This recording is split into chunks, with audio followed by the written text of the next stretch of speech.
Hello, everyone, and welcome to today's episode of the Parenting Podcast. My name is Ayo Jackson, and I'm super pumped. I'm so excited to have with me a very special guest on the show today.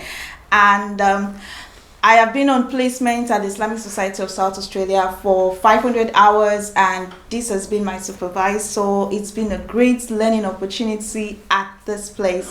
And I'm so delighted to have her honor me on the show today to talk on parenting. So we'd like to meet you. Please tell us a bit about yourself. How many children do you have? Where are you from? Okay. So my name is Filza. I'm the Community Liaison Officer with Islamic Society of South Australia itself. I'm a mother of 3. The eldest is 48. No, that's my husband.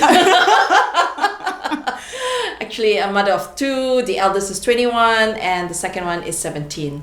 And my background is I'm from Singapore and we've migrated here since 2017. So, wow, that's so good to hear. So welcome to the show once again. Thank you for having.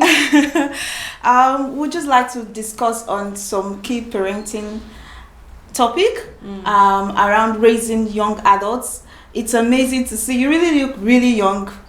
Thank you. To say you have a 21-year-old daughter. Yeah, that's so commendable. Well, what's been your parenting journey like? It was hell.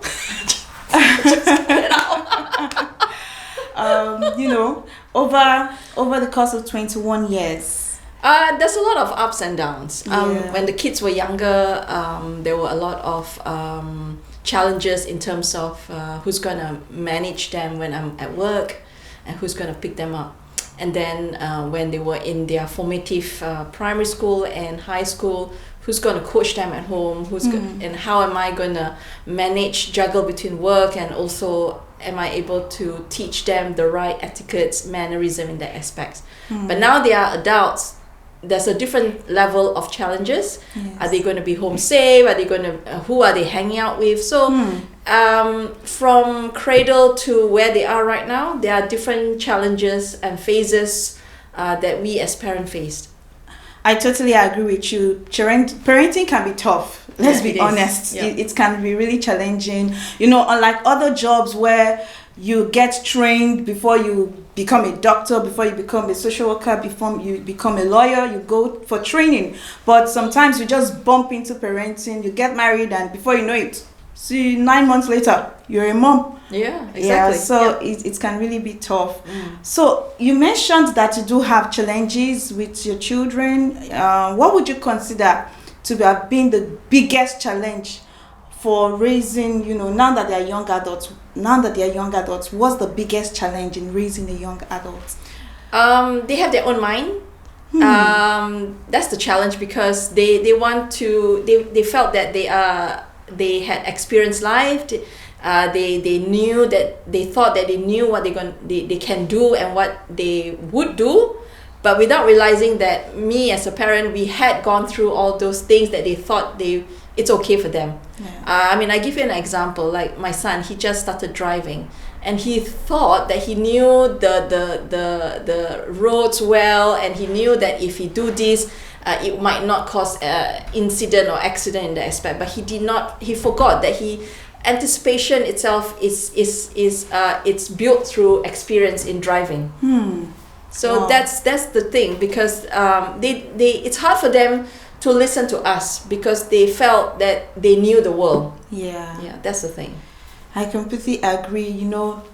As young people want to explore the world, want to show that we have become matured and we have something to offer. But sometimes we still need that guidance. We still need that support. Correct. So I'll just ask again. What's your overall philosophy that has guided how you've parented, and do you still discipline? Because I know that discipline is about training, not maybe about, but discipline itself is training, is teaching children. So do you still get to teach, and what philosophy guides how you teach your children, even though they are older?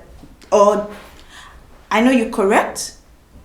So for example, you mentioned about your son who is into who just started driving. So how do you correct, understanding that okay, maybe he's not always right? I shout at them. No, I'm just kidding. At this age, it's really tough, to discipline. It's more of becoming their friends. So like for my daughter, she has her own mindset, own friends, and own way of doing things in life. So I can't be hard on her. So my way with her is to have dates, go out shopping together, or just do things together, like exercising or things like that. For the boy itself, that's a different way of discipline or guiding itself. He needs more in terms of a lot of talking. He likes to hear, he likes to listen. So you just have to let him make one or two mistakes and then just point out that's not right. You need to do this. Sometimes we are a little bit stern on him because we don't want him to have an accident that costs a life for him or the others in the aspects. Yes. But overall, for both my kids, for now, both my husband and I, we are their friends. So we want them to come to us if they have any problems, any issues, not to anyone else. I mean, they can go to their friends or whatever, but we still want them to come us as a point of contact. I totally agree that building that level of trust and connection with your child, for them to always come back to you, is really important as a parent. Correct, yeah. And I've met your daughter. She's so lovely. She's very advocate. She's very dedicated. Meeting her, volunteering at different functions. I think you've really done an amazing job. Thank you. So I would like to say there are values that stick with each and every one of us. Personally, growing up, a key value that have stuck with me that I know that my parents really, really emphasized for me, instilled in me, is to be able to respect other people. What value is most important for you, or do you think value is important in transferring, in raising children? For us, you're right. I agree with you. Respect is the number one core value in our family. So at any point in time, if any of the kids say something that's hurtful or whatever, we have to be, both of us will be stern. We will say this is not right. And the reason is because you are going out to the world, and if you do not change the way you talk, the language, the words itself, or your mannerism, it's hard for people to respect you. Respect has to be earned in that sense. So we have to start from home first in that aspect. Yes. Yeah. Like the saying goes, charity, they say, begins at home. Yeah. So when it comes to raising young adults, one key thing I see is that spirit of wanting to be independent and to take responsibility. Will you say you have done your part in raising an independent and responsible young adult? Not 100%.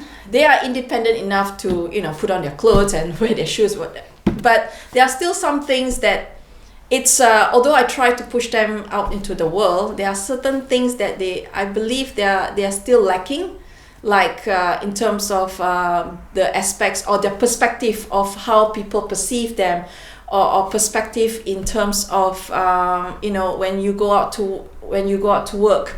What are the key things that you need to do to make sure that you have mutual respect and understanding from all your co-workers? They're still young. There's still a lot of things that they have to learn. Oh, amazing.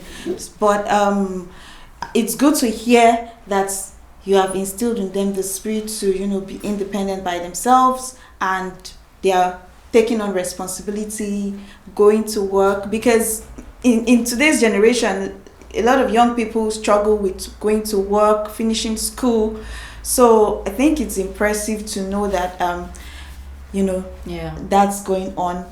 But when it comes to my belief around parenting, I feel that it's about just doing our own part and trusting that what we have done will be sufficient. We can't really, even myself, I'm still a child to my parent, so we can't really finish the job of parenting.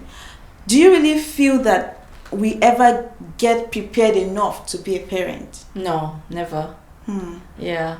And I'm being Asian, I always have this helicopter view of my children itself, no matter how big they are. Like you said, you're always a child to your parent, right? Yes. So it's the same thing as well. So even though they are 21 and 17, but there are certain things I always look over them, like pick up your clothes, or have you done your homework? These are the things that I shouldn't be asking, but the thing is because I want them to succeed in life, not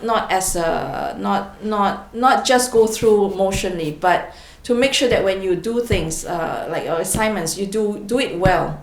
Excellence. Excellence. I mean, even if you don't get good grades, but at least you put in your best efforts. Yeah. That's the thing. The key thing is to put in your best efforts. So you just mentioned now that you are Asian. Does raising children as an Asian back in your own country differ from how you raise them in Australia? For me, it's the same, because both my husband and I, we have this understanding of to be open, to be as flexible as possible as a parent, because we know with today's generation, with all the information and the friends, it's hard to really have a tight leash. So even when from young we have an open conversations, we talk a lot about things. But the fact is, because if you were to be back in our country, I guess the disciplining is harder in terms of education, because the society there is like, if you don't excel in education, you're a failure. There's not much route. It's either you do it very well in studies or you're a dropout. That's it. Whereas here there are many routes for you to go to. Even if you can't do well in academia, you can do well in practical or hands-on aspect. Yeah, I totally agree that, even back from where I come, education is prioritized as very, very important. But I know that Australia gives you the opportunity to become anything and still succeed, because I think resources are very much available here. The educational system is different, and it's just, there's that freedom in the Australian spirit society. Like, there's freedom to, nobody kind of enforces or follows up to see that maybe you do exactly certain things. Like, I know some parents want to live their lives through their children. For example, where I come from, if my father actually was a chemist, and I wanted to study science, social science, while I was in secondary school, but my mother insisted I should go for sciences because my father was a science student. He was a pharmacist. So some parents want to live their life through their children, or the dreams that you couldn't achieve, you want to make sure your children achieve. So what I hear you say is, you don't try to manipulate your children to become what they don't want to be. Because my parents don't do that to me. Yes. So they give me the freedom to choose which career path or which education or which studies do I want. So I impart the same concept as well to my children, because we want them to be happy at the end of the journey itself. We don't want them to live full of grievances, or like, oh my God, I can't believe I'm doing this because my parents. I don't want them to go back because of my parents. No, I want them to have a happy adult life.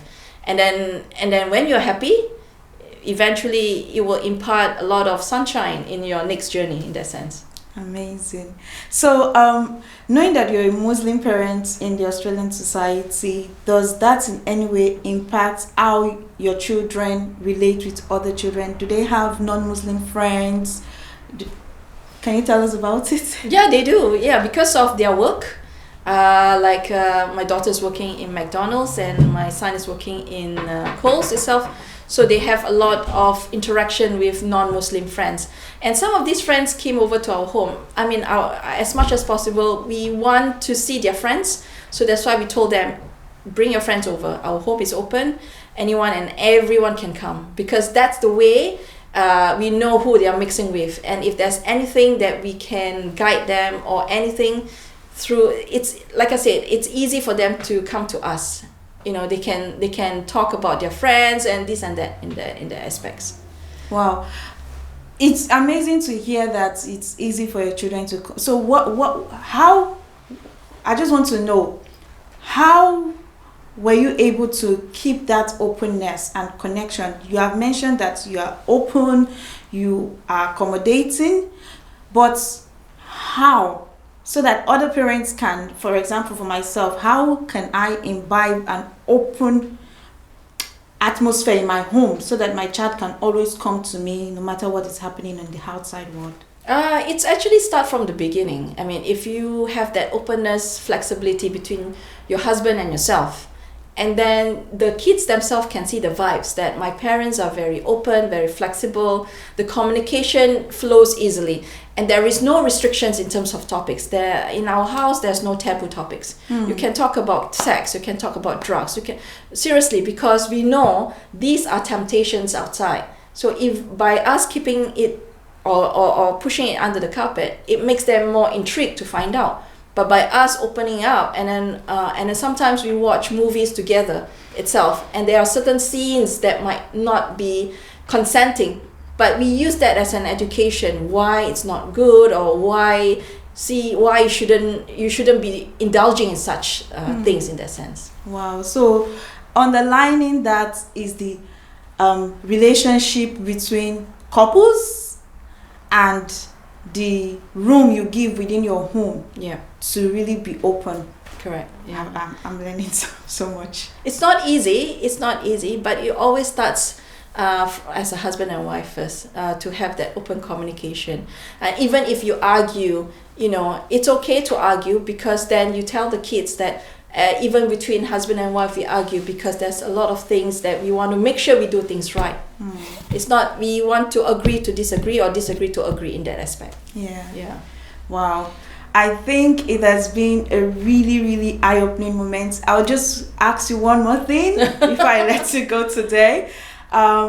So what lesson would you like other parents to hold on to as they parent in their journey through life?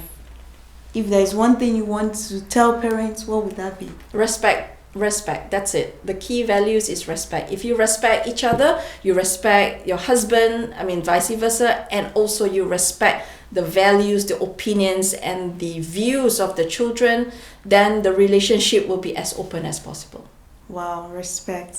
Thank you very much. Thank you for having me. They've said respect is reciprocal, and I will not forget that. I've learned that from you. Thank you. Thank you. To say a very big thank you to you. I have something for you here today. Thank you so much. It's really been amazing having you here. Just to say thank you. Oh my God, thank you. Something to marry the heart. All right.